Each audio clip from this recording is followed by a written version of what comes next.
My ex-wife said, "Come see your daughter on her birthday." I bought a new bicycle, princess dress, school bag, and 10+ gifts. I thought my 5-year-old daughter would finally smile again. Instead, my ex-wife threw every gift into the trash. "She doesn't need you. She's not your family." My mother-in-law screamed, "Get out and never return." I showed the court order giving me 15 days with my daughter. Then my daughter cried, "Daddy, please don't go. But before I begin, please like and subscribe to the channel. And we'd love to hear which part of the world are you joining us from.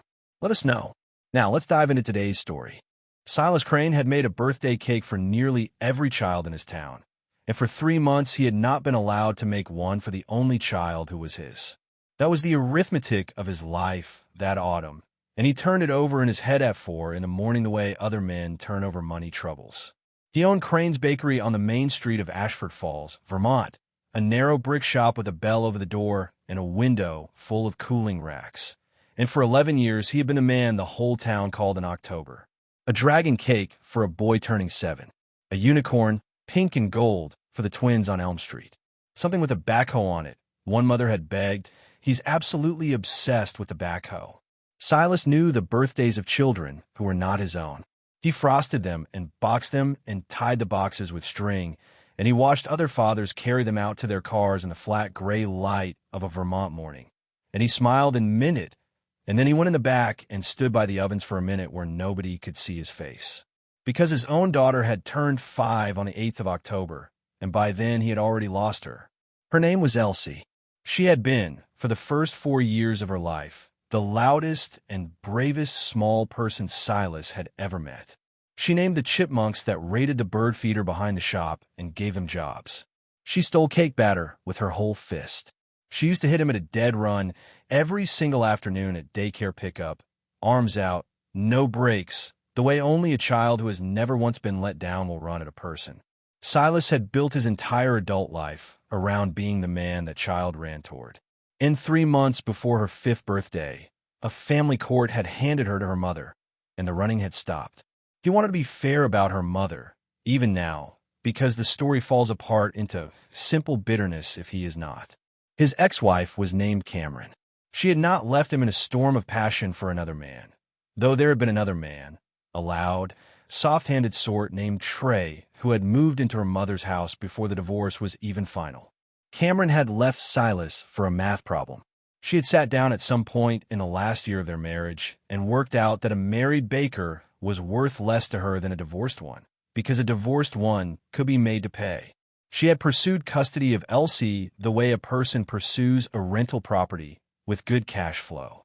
She had won 3 months back on a Tuesday, and the child support order had been signed that same afternoon, and Silas had watched his ex-wife smile down at that second signature with a warmth he had never once seen her aim at their daughter. The other half of it was Cameron's mother, Glenda.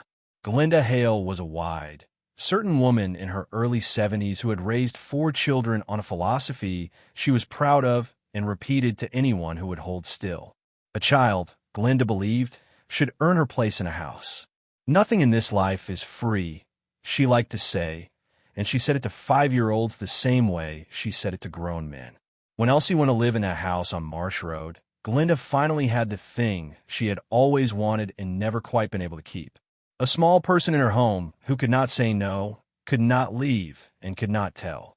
The custody hearing 3 months earlier still played in Silas's head some nights, frame by frame, the way you replay a car accident looking for the moment you could have turned the wheel. He had gone into it certain that a judge would see the truth, because the truth was so plainly on his side, and he had learned the hard and expensive lesson that courtrooms do not run on truth, they run on presentation. Cameron's lawyer had made his whole life into a liability with a few soft questions. A baker, is that right? Up at what hour from the morning? Working weekends, holidays, the busiest days. Not much of a schedule for a small child, is it? And Silas, being honest, being himself, had answered plainly, yes, weekends, and watched every honest answer be folded into origami that spelled unavailable. Cameron had cried on cue. Glenda had testified about her daughter's devotion in a voice like a church organ.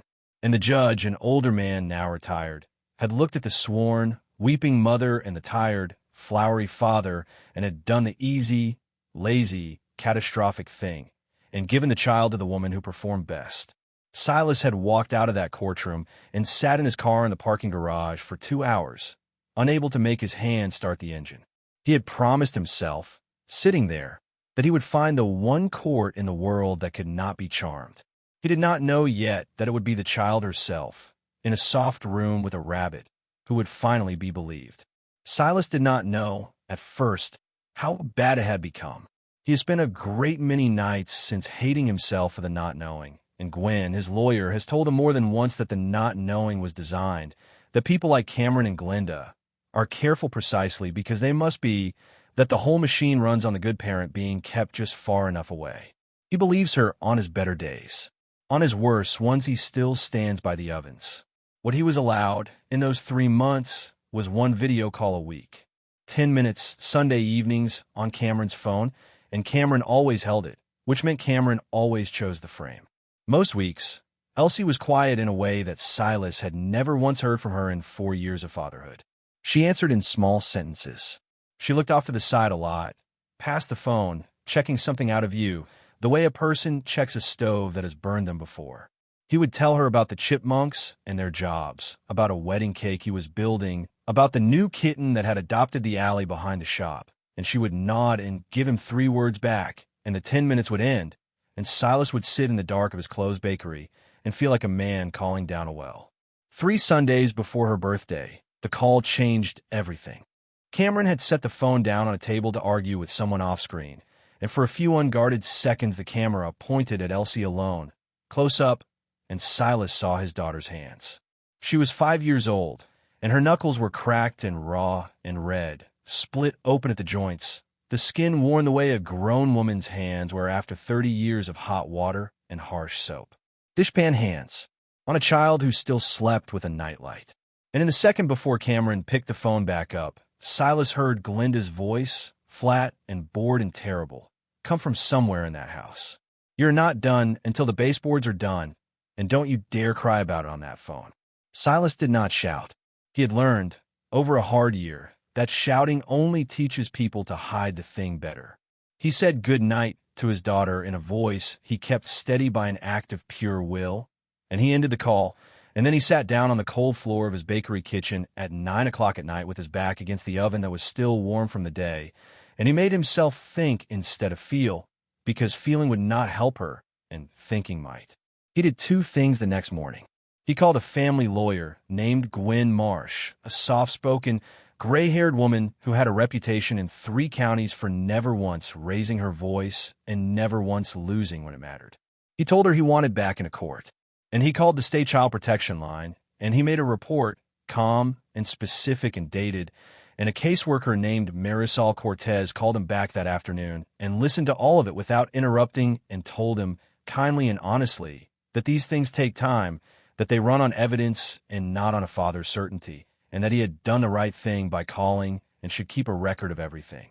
Gwen got him something before Marisol could. Not full custody. The court was not going to tear up its own 3-month-old order on the word of the parent who had lost, no matter how worried that parent sounded. But Gwen filed for a modification of parenting time, and she was good, and she came back with a signed order granting Silas a 15-day block of continuous parenting time, beginning on the morning of Elsie's 5th birthday. 15 straight days and nights. In writing. Signed by a judge named Marlene Ford. 2 days before the 8th of October, Cameron texted him. Fine. The message read, come see your daughter on her birthday. Don't make a scene. As though she were granting him a favor. As though she had forgotten the order entirely, or had read it and decided that Silas would be too grateful for the scraps of a single morning to ever enforce the whole of it. He loaded his car the night before the birthday, alone in the dark in the alley behind a shop. A purple bicycle with training wheels and a silver bell. A princess dress, the exact one Elsie had stopped dead in front of shop window to stare a year earlier, before any of this, when she was still allowed to want things out loud. A real school bag, stiff and new, because a girl her age should have been walking into a kindergarten classroom every morning with a bag on her back. And 10 more things, small ones, a stack of picture books, a nightlight shaped like a crescent moon, a pair of socks with cats on them, a stuffed gray rabbit with one floppy ear, because that was the one that had looked in the store like it needed her as much as she needed it. And in the glove box, in a plain manila folder, he put 3 things. A copy of the court order, Marisol Cortez's business card, and his phone, charged to full, because Silas Crane had learned, over the worst year of his life, that a good man should never again walk into that house without a witness in his pocket. He barely slept that night, and he was on the road by 9:30 with the heater running and the gifts belted into the back seat like passengers. He rehearsed nothing, because Gwen had told him the one thing that mattered was to stay calm, no matter what they did, that people like Cameron fed on a reaction the way his ovens fed on gas, and that the single most powerful thing he could do on that porch was refuse to give them one. Stay flat, Gwen had said. Let the order do the shouting.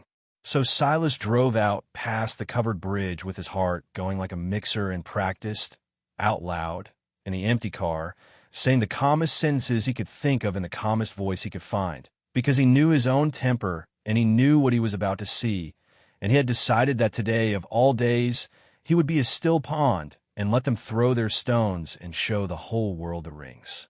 Glinda's house sat out on Marsh Road, a low place with a sagging front porch and a yard full of half-finished projects that belonged to men who no longer came around. Silas knocked at 10 in the morning with his arms full of a bicycle and his heart going like a mixer on high. Cameron opened the door. She saw the gifts stacked in his arms, the bright, rapt shapes of them, and her face did something fast and ugly before she could stop it. Behind her, the house breathed out a smell of old cigarettes and cold coffee, and Silas looked past her on instinct, the way you look past anyone who opens a door, and what he saw first was what was not there. No balloons, no banner, no paper crown, no streamers, nothing at all to say that a child in that house was turning 5 years old that day. It was an ordinary Tuesday in that house. The birthday was his idea. It had never been theirs. What is all this? Cameron said. It's her birthday, Silas said, keeping his voice easy and warm. Can I see her? I brought her a few things. And then the thing happened that he still cannot fully believe, even with the recording, even having watched it back more times than is healthy. Cameron reached out and took the top gifts off the stack in his arms, the wrapped dress and the rabbit, and she turned and threw them into the open garbage can that sat on the porch beside the door.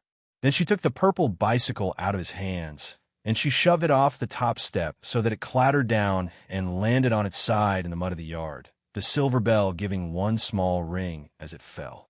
And her voice climbed into a register Silas had never heard from her in 8 years of marriage. She doesn't need you, Cameron said. She's not your family anymore. We are. So take your little pity presents and go before I call the police. Glinda appeared in the hallway behind her daughter, all of her in a faded housecoat, and she screamed past Cameron's shoulder with her whole chest. Get out. Get off my porch, and don't you ever come back here.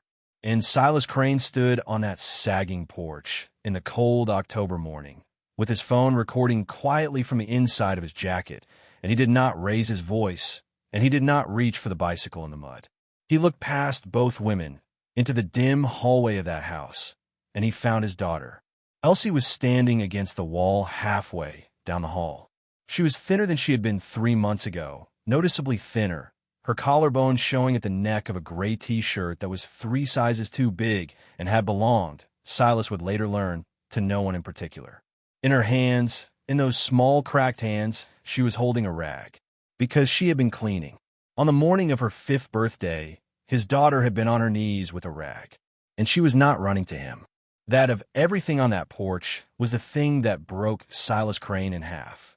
His daughter, who had spent 4 years hitting him at a full sprint every afternoon of her life, was standing very still with her back against a wall, looking at him with a terrible, careful question in her eyes, the question of a child working out whether she was permitted to want the person in the doorway. "Hi, Songbird," Silas said, as gently as he had ever said anything. "I brought you a bike." Her chin began to tremble. Cameron stepped sideways, putting herself between Silas and the hall, blocking his view of the child. "You have no right to be here," she said. "This is my mother's house. Get off this property right now, or I'm calling the police, I swear to God." "Please do," Silas said, and he reached into the manila folder under his arm, and he drew out the court order, and he held it up so that both women could read the seal at the top and the judge's signature at the bottom. Because this, Silas said, still quiet, is a court order that gives me 15 days with my daughter, starting this morning. Signed by Judge Ford. Call the police, Cameron. Please. They will come, and they will read this, and then they will stand right here and help me put Elsie in my car in front of her with their lights going. Or we can do this without frightening her. That part is up to you. Nothing else here is. The color drained out of Cameron's face in a way Silas had only ever seen once before, the day the bank had called about a bounce deposit. Glinda started forward, sputtering that it was her house and her granddaughter, and he could not simply walk in and take a child. And Silas turned the order a few degrees so she could see it better and said, in the same even voice, the order does not care whose house this is, Mrs. Hale. It is only about where Elsie sleeps for the next 15 nights. And the answer to that is with me. And then, from behind her mother, in a small, rusty voice like a hinge that has not been oiled in years, Elsie spoke. Daddy, please don't go. Please don't leave me here again. Again, she said again. Silas did not leave her there.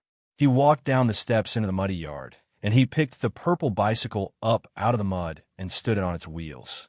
He crossed to the garbage can on the porch, and he lifted out the wrapped dress and the gray rabbit, both of them on camera, every second of it recorded, and he brushed the coffee grounds off the paper. Then he held out his free hand toward the hallway, and he said, not to the women, only to the child, come on, Songbird. It's your birthday. Let's go home. His 5-year-old daughter crossed that hallway.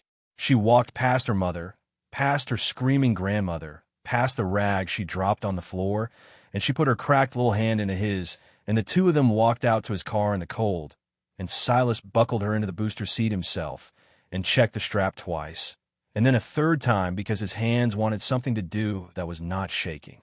She did not cry until they were a full mile down Marsh Road, past the covered bridge, out where the maples were going red.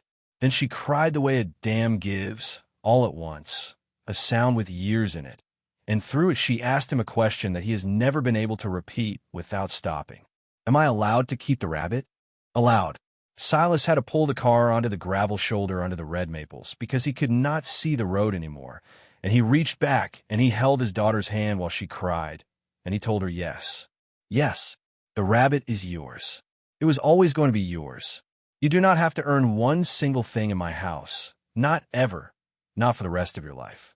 Elsie lived with Silas in the apartment above the bakery for 15 days, and those 15 days taught him, in precise and unbearable detail, the exact shape of what had been done to his child.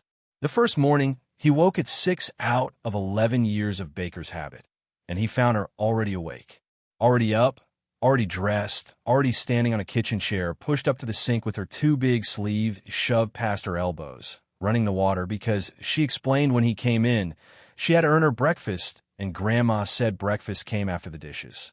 There were no dirty dishes. She was washing clean ones. Silas lifted her down off the chair as gently as he had ever handled a thing, and she flinched at his hands, an involuntary full-body flinch, and then, worse than the flinch, she apologized for it. A 5-year-old apologized to her own father for being startled by him. He did not let her earn a single thing for 15 days. It became a quiet war he waged against everything that House had taught her. He made pancakes with too many blueberries, the way he used to, and she ate them fast, too fast, with one arm curved around the plate the way you eat when food is not guaranteed. She hoarded it. He found 2 dinner rolls hidden under her pillow on the second night, going stale, and he did not scold her, did not even mention it. He simply began leaving a bowl of apples and clementines on the little table beside her bed every night, so that her body could slowly learn a new fact, which was that in this house there would always be more. She did not know how to play. That was the thing that hollowed him out worse than the hands, worse than the hoarding. He had thought you could not break that in a child, that play was as automatic as breathing, and he was wrong.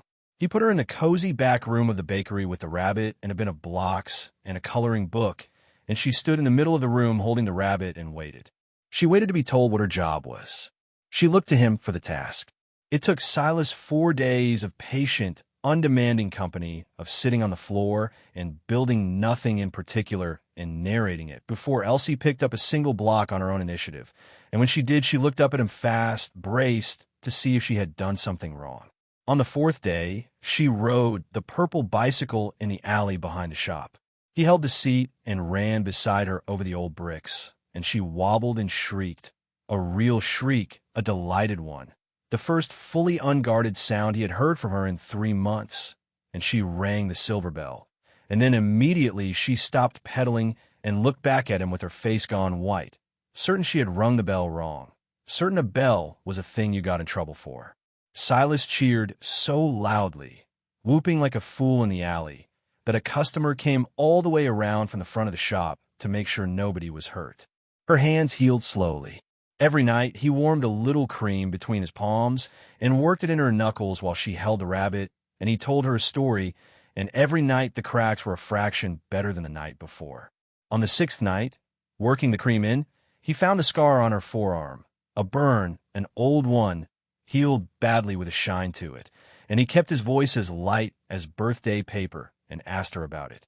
She said, matter of fact, the way a child reports the weather, that she had been cooking Grandma's eggs, and the pan handle was hot, and she had not been fast enough getting it off the burner, and Grandma had been cross.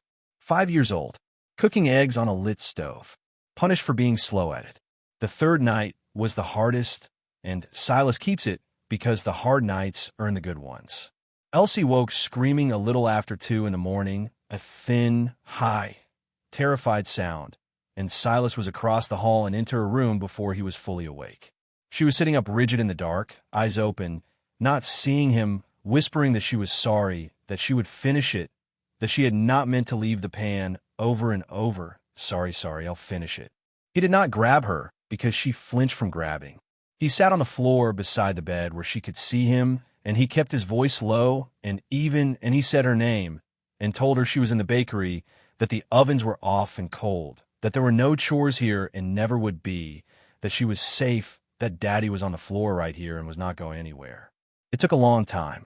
When she finally came all the way awake and understood where she was, she climbed down off the bed without a word and lay down on the floor next to him on the hardboards, because a bed was a place you could be pulled out of, and the floor beside her father was apparently safer.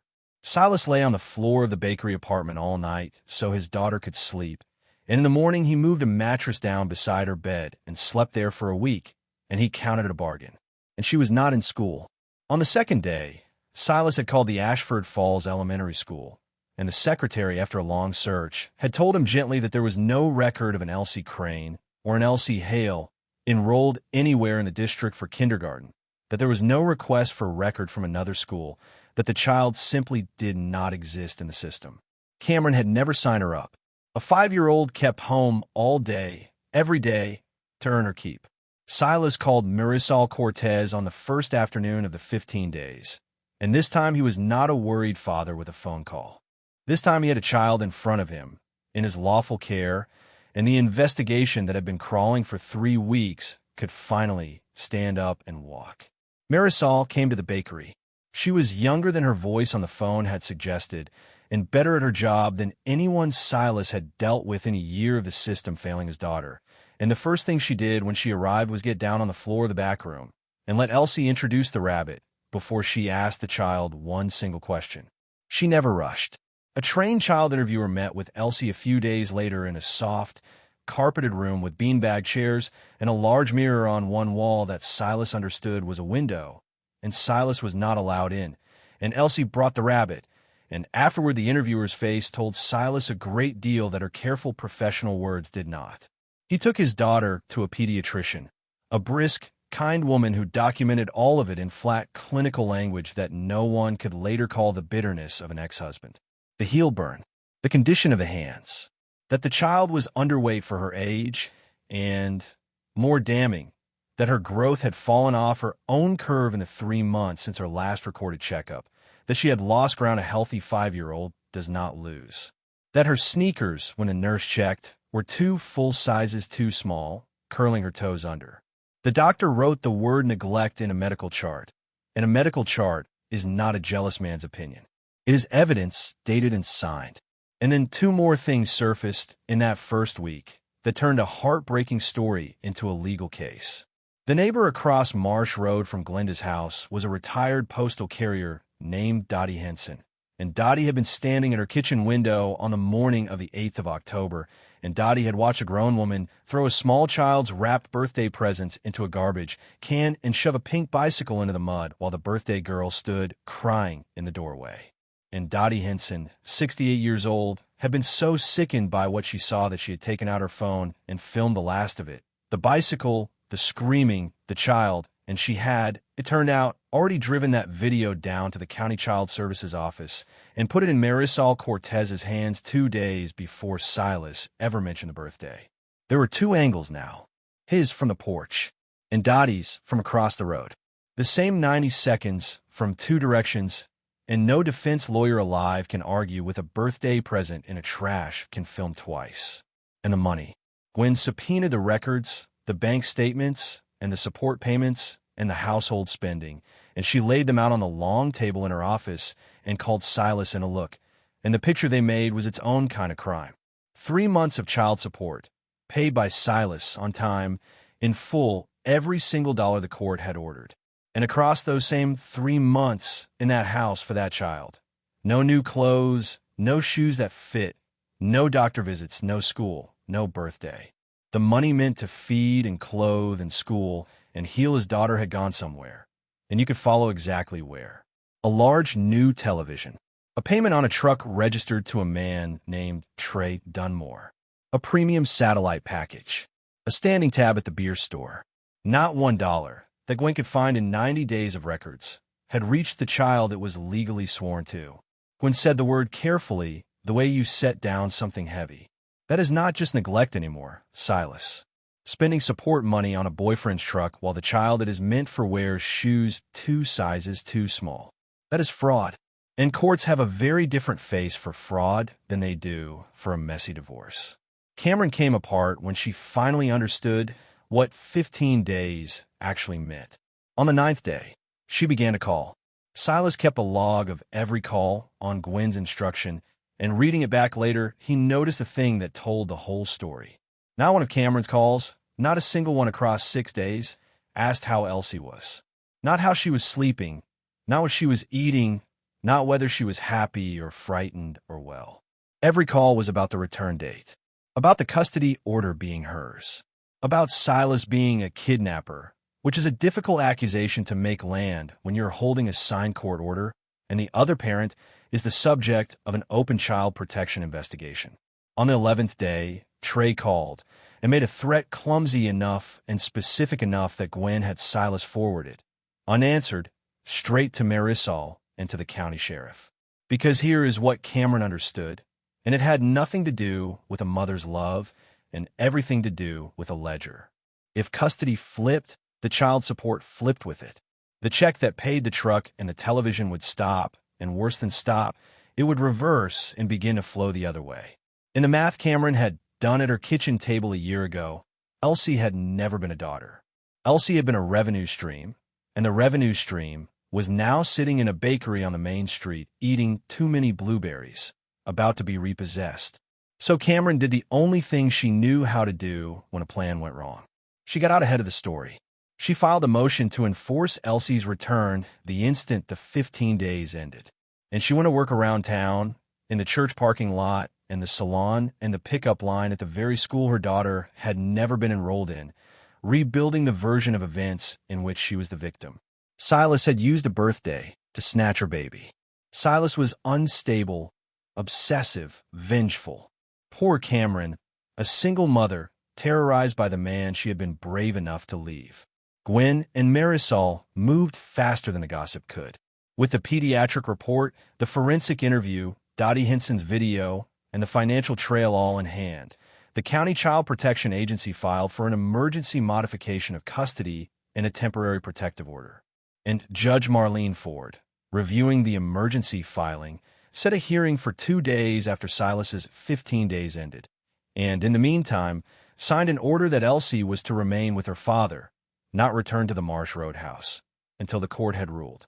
The night before the hearing, tucking Elsie into the little bed in the apartment over the shop, Silas faced the question he had been dreading, because she asked it quietly into the rabbit's one floppy ear.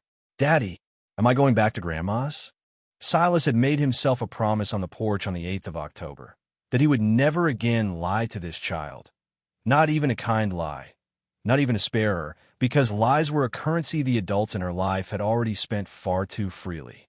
So he sat on the edge of the bed, and he told her the truth, cut down carefully to a size a 5-year-old could hold. "Some grown-ups are going to decide that. Songbird," he said.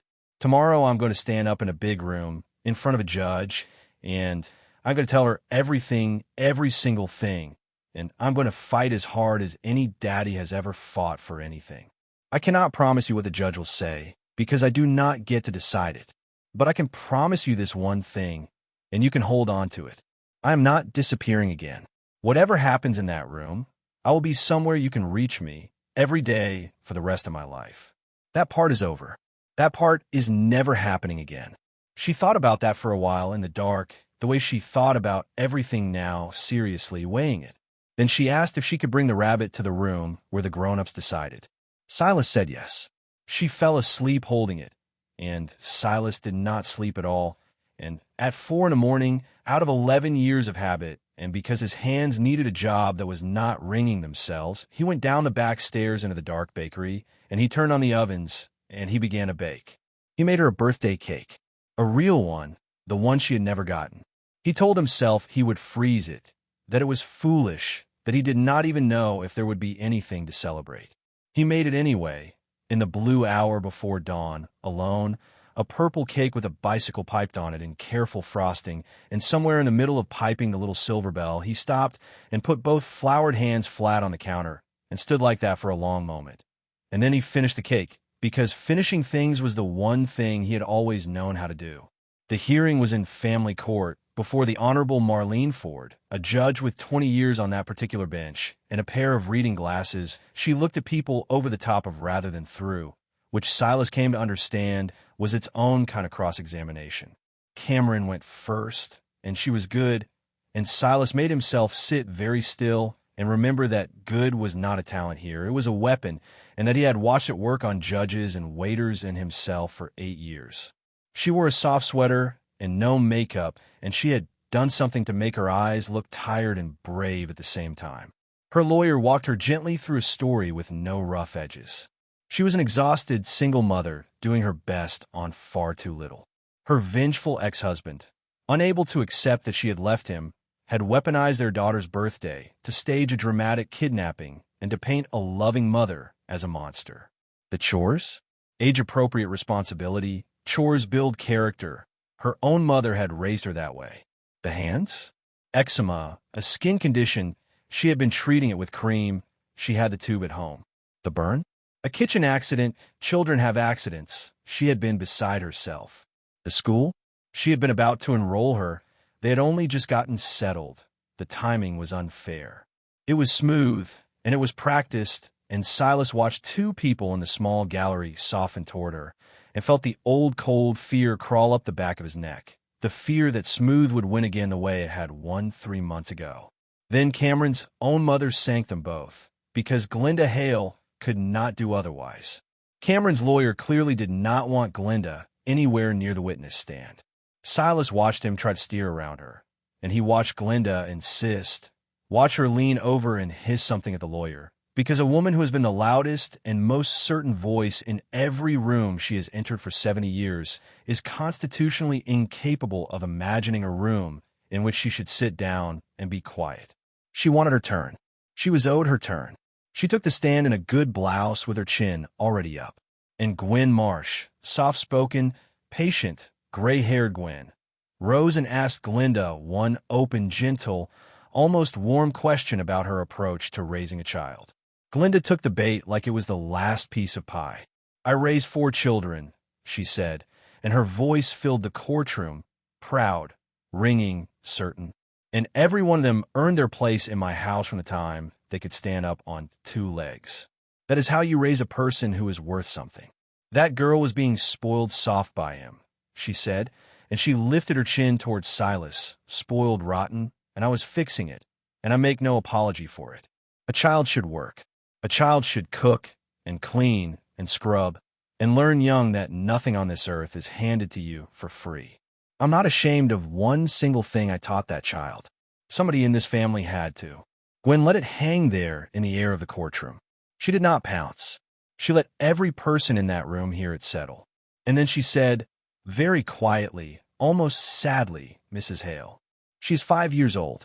5 is plenty old enough to hold a rag. Glinda snapped back, and Silas watched Judge Marlene Ford pick up her pen and write something down and draw a line under it, twice, and he knew, the way you know a cake is done by the smell before the timer, that something in that room had just turned. After that, Gwen went to work, and she did it the way Silas iced a wedding cake, with no wasted motion and no drama, one clean pass after another. The pediatric report, read into the record in the doctor's flat clinical language.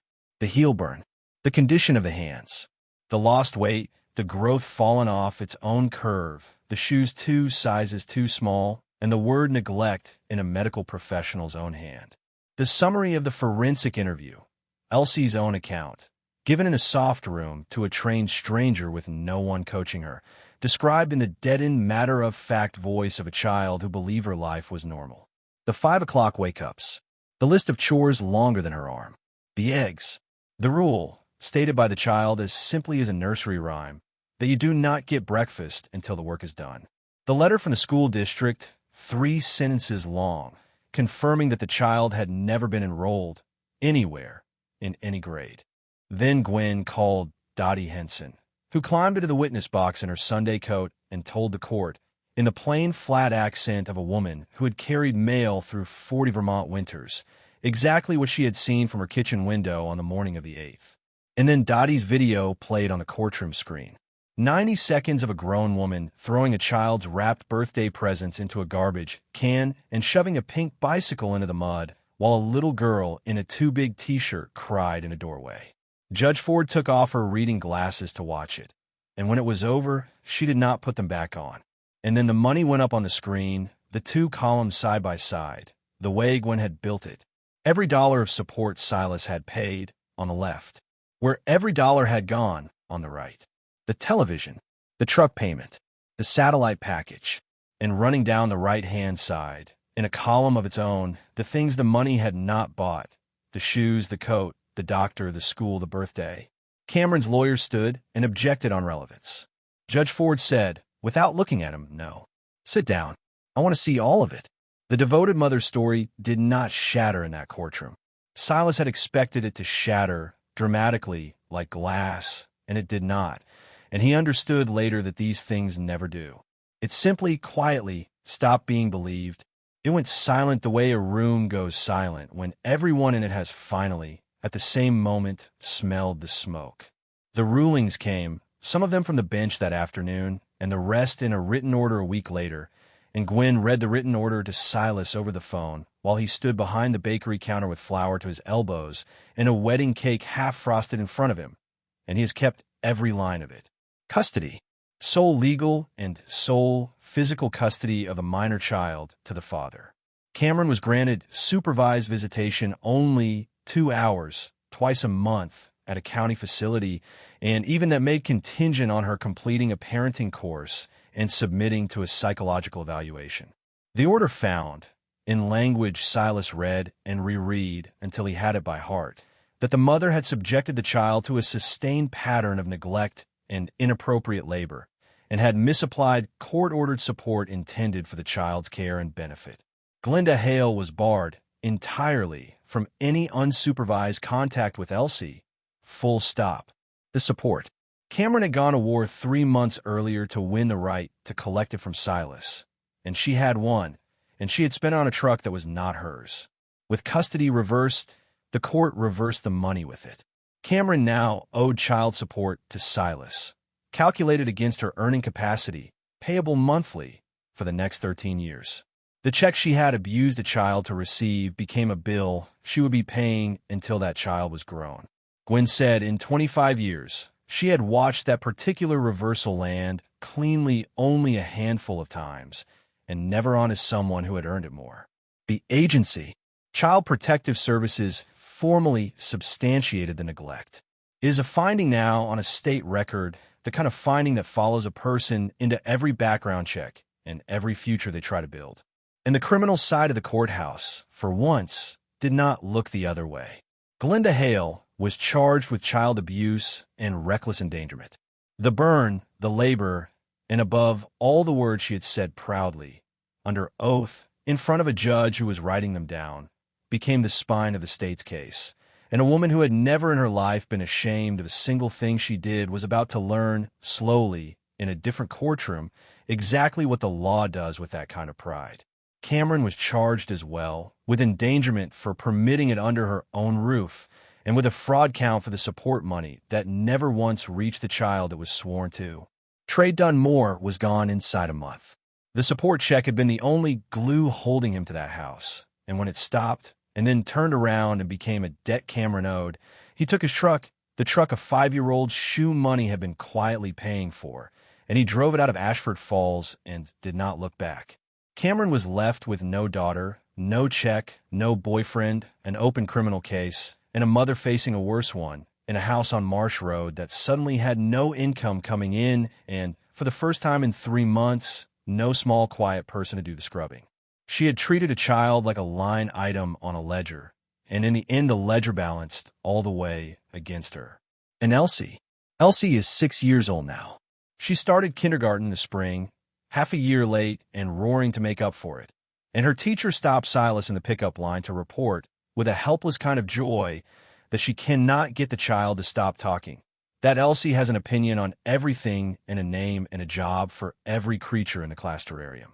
The first time a teacher told him that Silas had to go and sit in his car for a few minutes before he could drive because the loud, brave child who used to run at him full tilt had not died in that house after all. She had only been buried for a while, and she was digging herself back out, one shouted opinion at a time. Her hands are soft now. He still puts the cream on some nights, out of habit and love, though the cracks are long healed. The burn scar on her forearm is fading to a pale line she is frankly proud of and shows to strangers. She rides the purple bicycle up and down the main street of Ashford Falls after the shop closes, ringing the silver bell at everyone she passes, and half the town rings something back or waves from a doorway, because Ashford Falls is a small place, and everybody knew, everybody had known for months, and every single one of them had been standing around holding their love for that little girl, waiting for the day they would finally be allowed to spend it on her out loud. The town, when it was finally allowed to, did what small towns do. The word went around Ashford Falls the way flour dust goes around a bakery, into everything, and one by one people found small ways to stand beside the baker and his daughter without ever making a speech about it. The hardware store owner dropped off a bike helmet, purple, no charge, said it fell off a truck. The librarian started holding back the new picture books, so Elsie got first pick. Mothers who had bought 1,000 birthday cake from Silas over 11 years began finding reasons to send their kids over to play, real play, in the alley so that Elsie could learn the thing that could not be taught, only caught from other children, which is how to be one. Nobody said poor thing where she could hear it. Nobody treated her like something broken. They just quietly widened the circle until she was standing in the middle of it. And Silas watched it happen and understood that he had spent 11 years feeding this town and had never once known, until now, that it had been quietly deciding all along that it belonged to him too. She had her 6th birthday last month. They held it in the bakery, after hours, with the closed sign turned in the window and every light in the place burning. Silas baked the cake himself, of course, and this time he did not have to freeze it. A purple cake, with a bicycle piped on the top in careful frosting and a tiny silver bell, because after a year of quiet practice at 4 a.m, he had finally gotten it exactly right. Her whole kindergarten class came, and their parents and Dottie Henson came, and Gwen came, and Marisol came off the clock in a party dress. There were balloons, and a banner Silas had made by hand that said, "Happy Birthday, Elsie," in letters a foot high, and there was, by any reasonable measure, far too much frosting. When it was time, Silas carried the cake out with all 6 candles lit, and the whole room sang, and Elsie looked at the little dancing flames for a long moment. And then she looked up at her father, and she asked him a question in a small, careful voice, And it was the same word, the exact same word she had asked him in the car under the red maples a year before. "Daddy, am I allowed to blow them all out? Or do I have to save some?"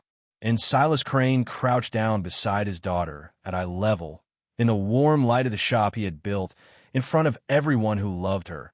And he said, "All of them, Songbird. Every single one. You do not have to save anything, not ever again. They are all yours. The candles, and the cake, and the bicycle, and the rabbit, and the whole rest of your life. It is all yours. It always, always was." Elsie blew out all 6 candles in one enormous breath. And then she did the thing that Silas will remember on his last day on this earth. She did not look back at him to check whether it had been all right. She did not scan his face for permission. She just laughed, a huge, unguarded laugh.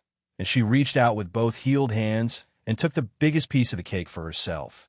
And Silas stood up in his own bakery and watched his daughter take something she wanted without asking anyone's leave for the first time in her entire life. And he understood completely and finally that this deafening, frosting-covered, gloriously ordinary moment was the only verdict he had ever actually been fighting for. He had spent 11 years making birthday cakes for other people's children. He understands now that he had been in training the whole time, all of it, every dragon and unicorn and backhoe, all of it practice. For her. For this one. For the birthday girl.